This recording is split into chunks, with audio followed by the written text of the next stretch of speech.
Le Noël très spécial de Tijo. Savez-vous, les enfants, comment l'on commence un conte aux Antilles? Lorsque je vous dirai « Yé-cric », vous répondrez « Yé-crac ». « Yé-misti-cric », vous direz « Yé-misti-crac ». Puis, « Est-ce que la cour dort ?» Vous répondrez « Non, la cour ne dort pas ». C'est un peu ce qui remplace cette formule que vous connaissez. Il était une fois. Yé-cric. Yé-misti-cric. Je vais vous conter l'histoire d'un petit garçon qui s'appelait Tijo. Yé-cric. Yé-misti-cric. C'était il y a bien longtemps. Tijo vivait avec sa mère et sa grand-mère dans une petite maison créole en bois, à l'orée d'une ruelle de campagne. En ce temps-là, les enfants ne regardaient pas la télé car il n'y en avait pas. Il n'y avait pas encore le téléphone ni tous ces objets technologiques de maintenant que vous connaissez. La grand-mère de Tijo, Mandetto, était un personnage emblématique du quartier. Très souvent, pour se distraire en fin d'après-midi, les enfants venaient écouter ces histoires, leurs morceaux de pain et confiture à la main, en guise de goûter. Yé-cric, yé-misti-cric. Cette année-là, Tijo allait vivre un Noël un peu spécial. Le mois de décembre bien entamé, tout le monde s'affairait autour des préparatifs de la grande fête. Comme toujours, on cueillait le pois d'Angole, aussi appelé pois d'ibois. Légumes à graines qui poussent en milieu tropical et que l'on prépare à la période de Noël aux Antilles. On gavait des cochons qui se transformeraient plus tard en boudin, délicieux ragoût ou jambon de Noël. Puis, on décorait les crèches en chantant à tue-tête des cantiques bien cadencés. Michou veillait la nuit dans sa chaumière, près du hameau, en gardant son troupeau. Le ciel brillait d'une vive lumière. Il se mit à chanter, je vois l'étoile du berger. Il se mit à chanter, je vois l'étoile du berger. Tijo aimait tellement aider sa maman à poser les décors de Noël qu'il en était tout agité et sautillait partout. 2 grandes missions lui avaient été confiées. Chiffonner le papier à crèche que Manlili utiliserait pour la grotte miniature. Et mission numéro 2, aller chercher une branche de filao chez Monsieur Robert, le voisin du bout de la rue. Yé-cric, yé-misti-cric. Celui-ci possédait dans son jardin toutes sortes de plantes, de fleurs qu'il prenait grand soin d'arroser chaque jour. Dans son arrière-cour, parmi quelques cannes à sucre orphelines, se tenait majestueux le filao. Arrivé devant la petite porte en fer de Monsieur Robert, Tijo se mit à l'appeler très fort. « Monsieur Robert! Monsieur Robert !» Ce dernier devait très certainement être dans son établi, où il passait son temps à réparer sa Peugeot 403 lorsqu'il n'était pas en train de l'astiquer au chiffon. Alors Tijo reprit de plus belle. « Monsieur Robert! Monsieur Robert !» Le vieillard, traînant des pieds et les mains pleines de graisse de voiture, finit par rejoindre le portillon en marmonnant. « Qui mon cul là? Allez là ça! Qui vient me déranger à cette heure ?» Il savait se montrer généreux, mais était très souvent grincheux. « Bonjour, Monsieur Robert. Maman m'envoie te demander si tu pourrais nous donner une belle branche de filao pour faire le sapin, s'il te plaît. » Le vieux monsieur avait perdu son épouse l'année d'avant, suite à une longue maladie, et ne s'en remettait pas. Il était devenu acariâtre, et chaque ride semblait dire sa tristesse. Sur le mur du salon transformé en débarras, on pouvait apprécier une magnifique photo du couple datant de 1918. Monsieur Robert, sans attendre et sans dire un mot, avait disparu dans le jardin, sabre en main, se contentant d'un hochement de tête. En patientant, Tigeau fouillait du regard tous ces objets amoncelés qui l'intriguaient. Une étrange machine cylindrique posée sur un socle rectangulaire, des haillons en boule, de vieilles chaussures de femme, ayant sans doute appartenu à Madame Robert, un marteau, un chapeau, il y en avait partout. Mi, et dis maman, bon fou, bon moi, oh Mandetto, et bien? Tiens, passe le bonjour à ta mère. Comment va Mandetto? Bien? Oui, monsieur Robert, elle va bien. Mandetto est un peu fatigué avec son genou qui lui fait mal, mais ça va. Sans attendre vraiment que Tigeau ait fini sa réponse, monsieur Robert était déjà retourné à ses occupations. Quel personnage! Mais dans le quartier, tout le monde le connaissait. Il avait tout de même un grand cœur et ne manquait pas une occasion d'offrir des victuailles de son potager, des piments ou encore ses services de bricoleur. Tigeau retourna alors fièrement chez lui, brandissant sa belle branche de filao, tel un trophée. Manlili l'attendait, impatiente. « Dis putain, hein? Quand t'as fait qu'on sent? Où étais-tu? Que faisais-tu? » « Ce n'est pas de ma faute, maman. Monsieur Robert n'entendait pas lorsque je l'appelais, et il a pris du temps. Il te dit bonjour, et il a même demandé si Mandetto allait bien. » Bon, en cas il mène et bois soupe paille, au soir là. Bon, j'irai lui porter de la soupe ce soir. Chacun lui amenait toujours un petit repas, car seul monsieur Robert ne trouvait plus le courage de s'alimenter correctement. Toutes les statuettes de la crèche étaient en vrac sur la table de la salle à manger. Il fallait les disposer de part et d'autre de l'étable miniature déjà installée par Manlili en son absence. Chaque personnage avait son rôle et sa place. Pour cela, Tigeau suivait scrupuleusement les indications de sa maman, car il ne voulait surtout pas mettre en colère Joseph et Marie, à qui il aimait donner vie en les faisant parler. Le minuscule poupon de porcelaine, allongé dans son petit nid, était resté à l'écart. Manlili s'en saisit pour le dissimuler dans le vieux buffet, comme chaque année. Alors, le petit garçon, désormais en âge de raison, trop intrigué, décida cette fois d'en avoir le cœur net. « Mais maman, pourquoi ne mettons pas le petit Jésus dans la crèche dès maintenant, avec ses parents ?» Il scrutait le petit creux de paille au milieu de Joseph et Marie en porcelaine. Puis Manlili d'un air à la fois mystérieux et rassurant. « On mettra Jésus lorsqu'il naîtra, le 25 à minuit. » Perplexe et impatient, Tigeau se lança alors dans la fabrication de toutes sortes de guirlandes en papier afin d'orner la branche de filao plantée dans un pot que Mandetto gardait précieusement sur son armoire pour cet usage.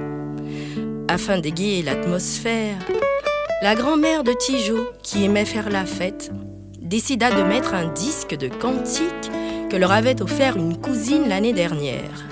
Il connaissait toutes les chansons. Mandetto faisait rire Tigeau à gorge déployée, car sa danse était aussi entraînante qu'amusante. Quelle ambiance dans la maisonnée! On dansait et on chantait à tue-tête. Joseph, mon cher fidèle, cherchons un logement. Le temps pressé m'appelle à mon accouchement. Je sens le fruit de vie, ce cher enfant des cieux, qui d'une sainte vie va paraître à nos yeux. Tout était fin prêt pour la belle fête à venir. C'était dans une bonne vingtaine de jours, mais chaque soir, vers 18h30, comme le voulait la coutume, on allait chez les voisins chanter les cantiques en dégustant le jambon caramélisé dont raffolait notre cher Tigeau. Il se servait poliment sous le regard sévère de Manlili, mais une fois qu'elle avait tourné le dos, se dépêchait de mettre au moins 5 petits cubes de jambon dans son mouchoir de poche. C'était pour plus tard. Tigeau était vraiment très coquin. Yé-cric, yé-mystic-cric. Un samedi matin du mois de décembre, Tigeau, à peine sorti de sa chambre, les yeux encore froissés de sommeil, entendit grincer le billot en fer qui maintenait difficilement fermée la porte d'entrée. Une grosse voix rauque criait « Ouais, ouais, oti Manlili, oh !» Manlili, sur la petite table de la cuisine, prenait son café plongé dans sa Bible ouverte et ne semblait pas avoir entendu le raffut. Mandetto, quant à elle, était déjà sortie pour se rendre très tôt au marché, comme chaque semaine, pour y acheter du poisson. L'oncle Théodore, avec sa vieille camionnette blanche, devenue célèbre pour ses bruits de ferraille dévissée, passait de temps en temps prendre des nouvelles et porter des légumes de son potager ou des œufs frais. Tigeau s'empressa alors. « Maman, maman, tonton Théodore t'appelle dehors !»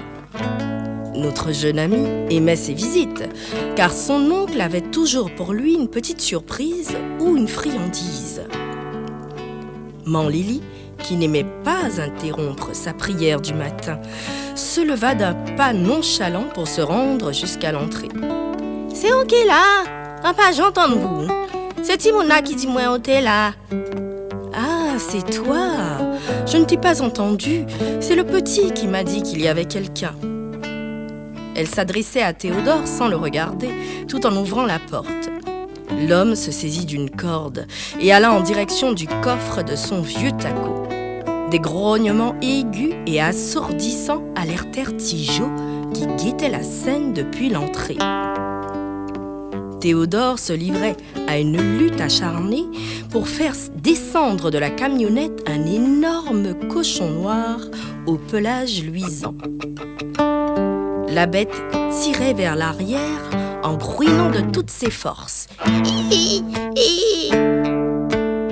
Yé-cric, yé-mystic-cric.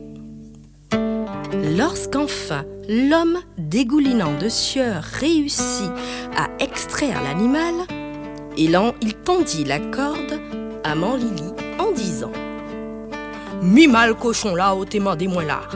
Il bien gras qu'on y est là. Voici le cochon mâle que tu m'avais commandé. Il est bien dodu. »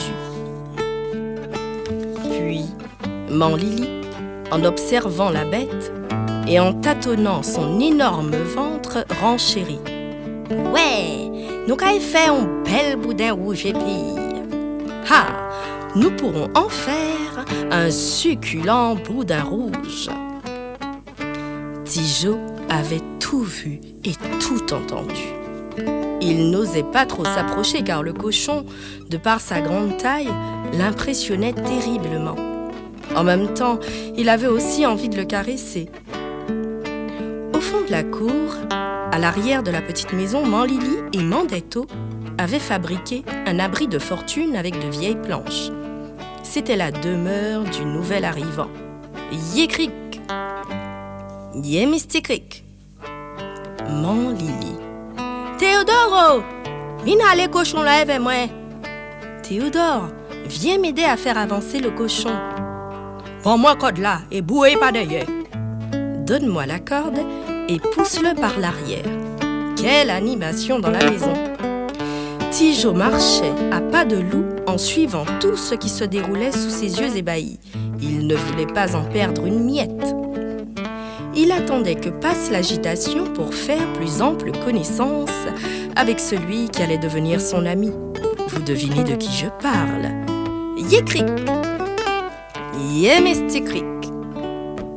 Enfin, voilà notre belle bête installée.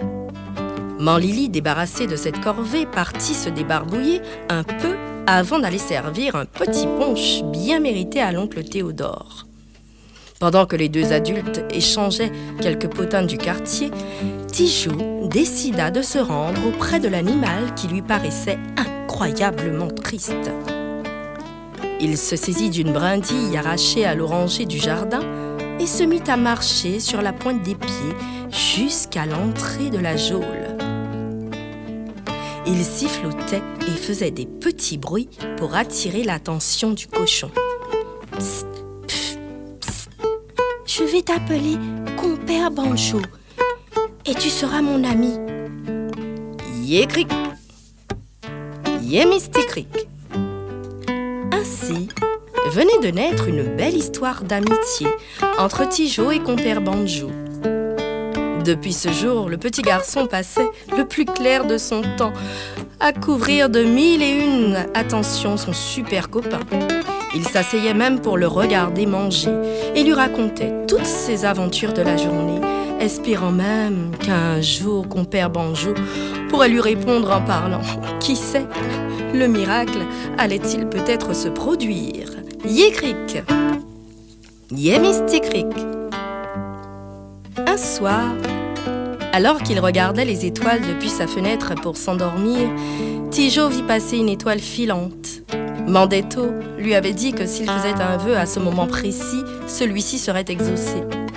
En fixant le ciel et en se concentrant de toutes ses forces, l'enfant dit en chuchotant: Faites que mon ami, compère Banjo, puisse parler et rester tout le temps avec moi. Puis, épuisé, il s'endormit sur cette belle pensée, le sourire aux lèvres. Cocorico! Voilà que ce matin, le coq de Monsieur Robert, qui prenait souvent le maquis pour rendre visite à tout le monde, était monté sur le toit pour chanter. L'odeur du café flottait dans l'air comme une douce caresse sur le visage de Tijo. Il était temps de se lever et d'aller voir si son vœu s'était réalisé. À peine son bol de lait avalé, il accourait déjà jusqu'à compère Banjo. « Bonjour, compère Banjo !» Et à sa très grande surprise, il était persuadé que l'animal lui avait répondu d'une grosse voix éraillée. « Bonjour, Tijo !» L'enfant faillit tomber à la renverse, tant il était surpris et heureux. Il se mit à courir dans tous les sens en chantant « Mon cochon sait parler, mon cochon sait parler !» Tijo avait réussi à grimper sur le dos de Tibanjo et les deux compères s'élançaient dans une course folle en faisant tout le tour du jardin.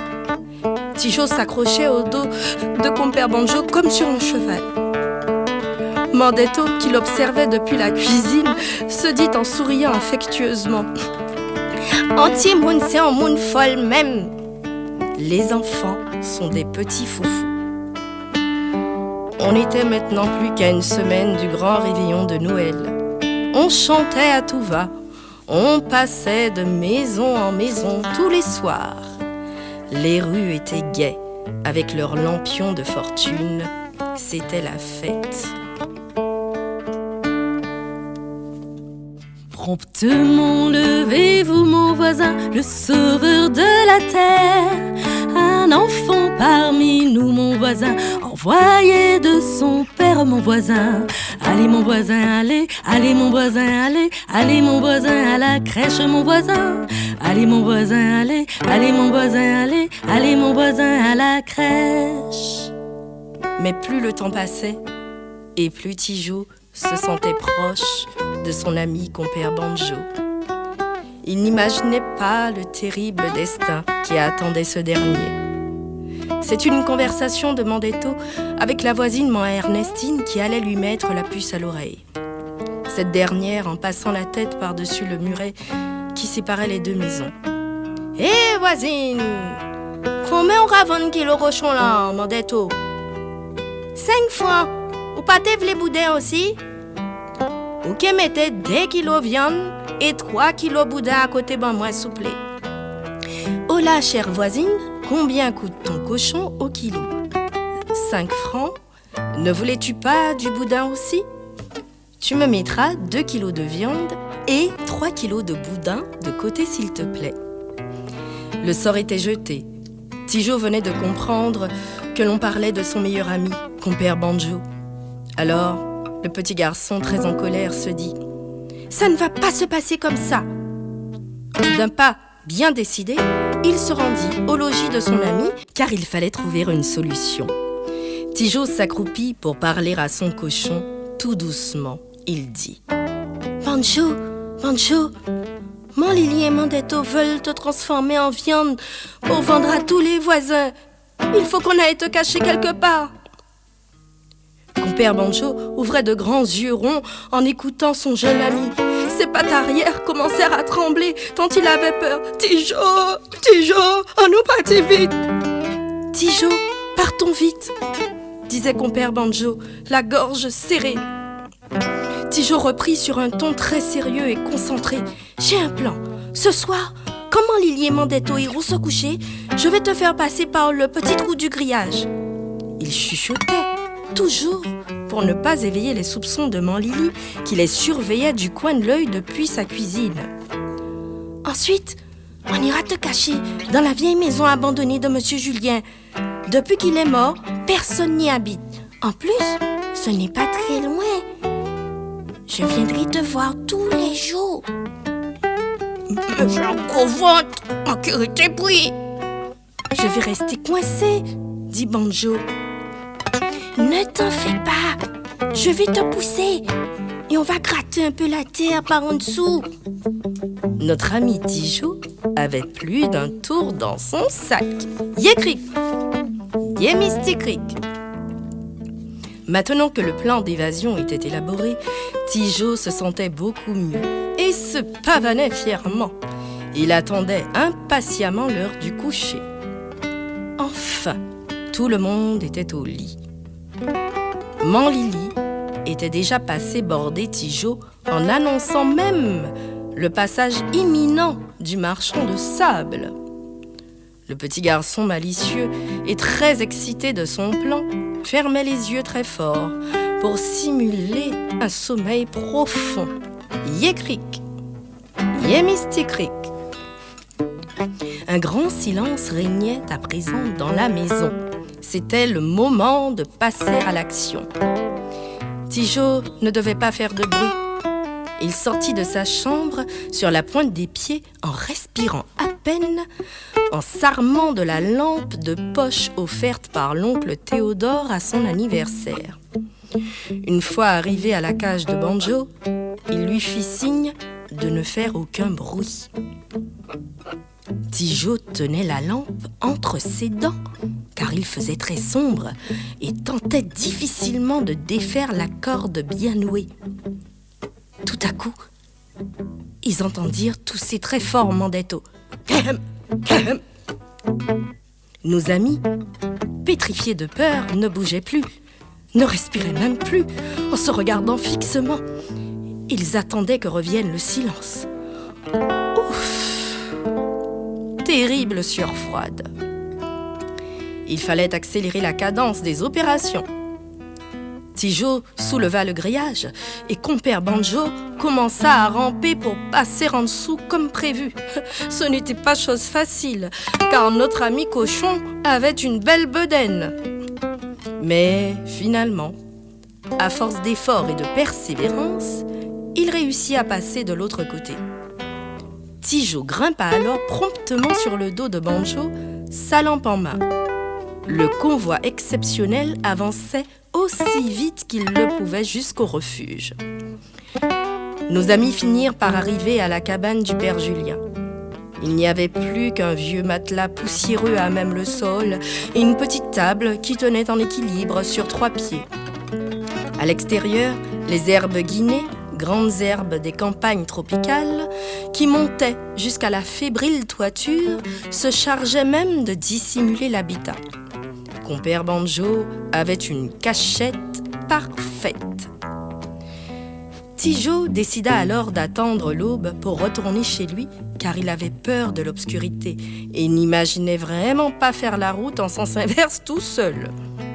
Il faut dire que compère Banjo était aussi très poltron. Il regardait partout et n'avait pas l'air très rassuré.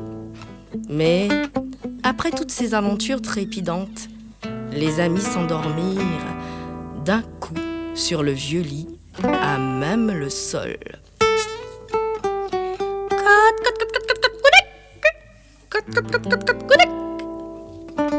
Une poule marron qui grattait le sol pour trouver de quoi nourrir ses poussins réveilla Tigeau qui dormait encore à poing fermé. L'enfant bondit alors et vit que le soleil commençait déjà sa percée pour éclairer le ciel encore brumeux. « Bancho, je dois rentrer vite, sinon Manlili et Mandetto vont s'apercevoir de mon absence. »« Allez, mais pas oublier moi, hein, vous mangez là. » Notre compère n'avait pas oublié les promesses de Tigeau et surtout voulait revoir son ami. Le garçonnet se mit alors en route vers sa maison en marchant très vite. Il voulait arriver avant le réveil matinal de Mandetto et Manlili. Il se faufila à travers le petit trou du grillage, puis, sans faire de bruit, retourna se coucher comme s'il ne s'était rien passé, bien satisfait. Vers 7 heures, comme d'habitude, Tigeau sortit de son lit pour aller prendre son petit déjeuner. Il trouva alors Mandetto et Manlili, les mains sur les côtés, debout devant l'abri vide du cochon. Elle constatait sa disparition et pensait qu'il s'agissait d'un vol. Mandetto, très remonté. « C'est un petit bougaman Ernestine qui fait ça. Il t'est carodé depuis 2 ou 3 jours devant la coula. » Je suis certaine que c'est le fils de Madame Ernestine le coupable. Il rôdait depuis quelques jours. « Mais nous t'étonne. Sommeil en moins léger, en patronnaillant. » J'aurais entendu, j'ai le sommeil léger. Les 2 femmes semblaient dépitées. C'était une catastrophe, car les commandes avaient été passées par tout le voisinage. Comment allaient-elles faire? Yécric, Yémisticric. Mandetto décida alors de se rendre chez Monsieur Robert. Il pourrait sans doute la conduire en voiture chez l'oncle Théodore, qui avait tout un élevage de cochons. Ce dernier lui était fortement redevable d'ailleurs. Il s'était retrouvé seul avec 2 enfants suite au départ brutal de sa femme vers la métropole. Et c'est bien Mandetto qui en avait pris soin. Monsieur Robert, toujours en bougonnant, accepta tout de même de rendre ce service à celle qui était la doyenne du quartier. On ne lui refusait rien. À son retour, Mandetto revint les bras chargés de paquets contenant tout ce qu'il fallait pour faire son repas de Noël, et il y avait en plus la commande de Mère Ernestine. Tigeau était soulagé. Son ami était en vie et ils allaient tout de même se régaler. Les marmites mijotaient et c'était un joyeux bouquet de senteurs, toutes plus appétissantes les unes que les autres. Pois d'Angole parfumés au piment, igname pacala qui se dandinait en bouillonnant dans les casseroles, viande roussie, le délicieux sirop de groseille, le jambon caramélisé à l'ananas, ce au son des biguines du pays qui mettaient tant de joie en ce jour. Les moins qu'attendus jouer, les moins qu'attendus chanter, des yeux en moins qu'à briller, tout corps en moins qu'à trembler, parce que moi mais oui c'est big et non moins cher. Monsieur Robert, pas si bourru qu'il n'y semblait, était passé déposer un gros paquet pour Tigeau, que Manlili plaça avec malice sous le sapin. Après le délicieux dîner de Noël, à minuit, comme convenu, la maman de Tigeau, sous son regard attentif, déposa lentement le petit Jésus, car enfin, il était né. Il est né le divin enfant, jouez au bois, résonnez musette. Il est né le divin enfant, chantons tous son avènement. C'était aussi, comme pour tous les enfants, l'heure du Père Noël. Tigeau, trop impatient pour attendre le lendemain, comme bon nombre d'entre vous, voulut ouvrir son cadeau. C'était une jolie boîte avec un nœud rouge. Alors, très intrigué et impatient, il commença à ouvrir son cadeau. À l'intérieur de cette mystérieuse boîte se trouvait un magnifique petit chariot en bois sur lequel il pourrait s'asseoir. Il se dit même qu'avec son nouveau véhicule, il rendrait plus aisément visite à son ami compère Banjo. Mais chut, ceci est un secret. Yé-cric, yé-misty-cric. Et c'est ainsi que depuis ce Noël magique, nos deux amis, Tijo et compère Banjo, connurent des jours heureux en partageant des milliers d'aventures. Ils étaient inséparables et personne ne sut où était parti compère Banjo. D'ailleurs, chantons-leur une petite biguine.